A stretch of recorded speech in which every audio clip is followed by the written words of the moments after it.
व्यापार के दृष्टि से आपको जनक माना जाता है। हाँ जी। कि व्यापारियों को जोड़ने के लिए आज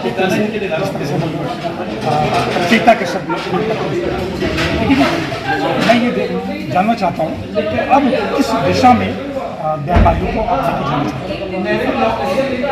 व्यापारियों को देश की अर्थव्यवस्था में, देश के निर्माण में, प्रगति के रास्ते पर, विकास के रास्ते पर व्यापारी आगे बढ़कर अपनी भूमिका अदा करेगा।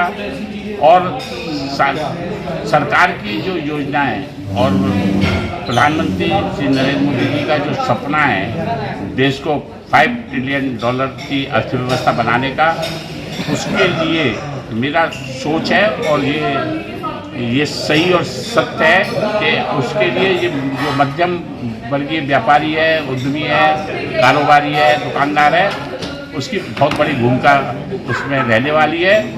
ये मजबूती से सरकार की योजनाओं में साथ जुड़ेगा, प्रगति, औद्योगिक और व्यापारिक प्रगति के लिए अपने को उत्सर्ग करेगा, सहयोग और सहायता देगा, तभी देश प्रगति के रास्ते पर आगे बढ़ेगा। और आज जो सरकारें कहती हैं कि बहुत सारे देशों में आर्थिक मंदी आई और भारत उससे काफ़ी कुछ संभल कर अपने को रख सका, तो उसका कारण सरकार की नीतियाँ तो जो भी है वो हैं, उसका कारण सरकार की नीतियाँ या कुछ उनके विचार और कुछ कार्य उनके हो सकते हैं, परंतु असली जो उसकी जड़ है उस आर्थिक मंदी को रोकने में, आर्थिक गिरावट को रोकने में, भारत की अर्थव्यवस्था को सुदृढ़ रखने में, उसमें मुख्य भूमिका इस मध्यम वर्ग की है। जो मध्यम वर्ग में जो एक सोच है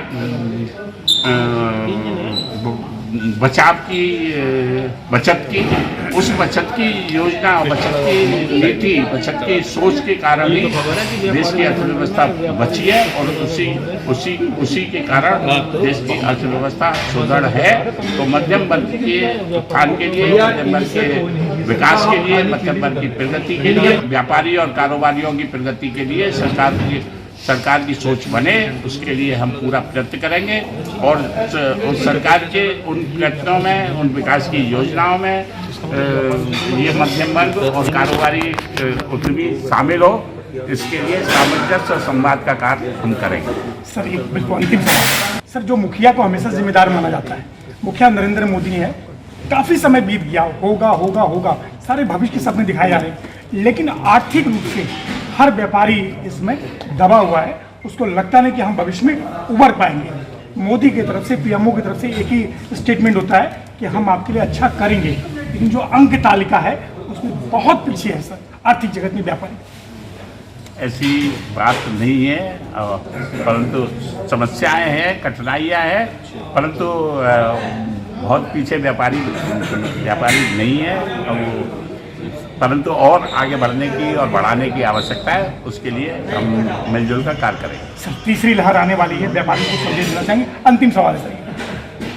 तीसरी लहर आए या ना आए, परंतु सुरक्षा आवश्यक है, बचाव आवश्यक है। इसलिए कोरोना महामारी से हमको निजात मिली है या हमने आंशिक सफलता प्राप्त की है, तो उसके लिए हमें बचाव के रास्तों को बंद नहीं करना चाहिए, उनको छोड़ना नहीं चाहिए। हम तीसरी लहर के लिए या किसी भी आपदा विपदा के लिए जो रास्ते हैं, जो विकल्प है, उनको अपनाएं। 2 गज की दूरी, मास्क पहनना जरूरी और सैनिटाइज का प्रयोग और साफ स्वच्छता का प्रयोग और भीड़ वाले स्थानों पर जाने से बचने का काम हमें अवश्य करना चाहिए। बहुत बहुत थैंक यू।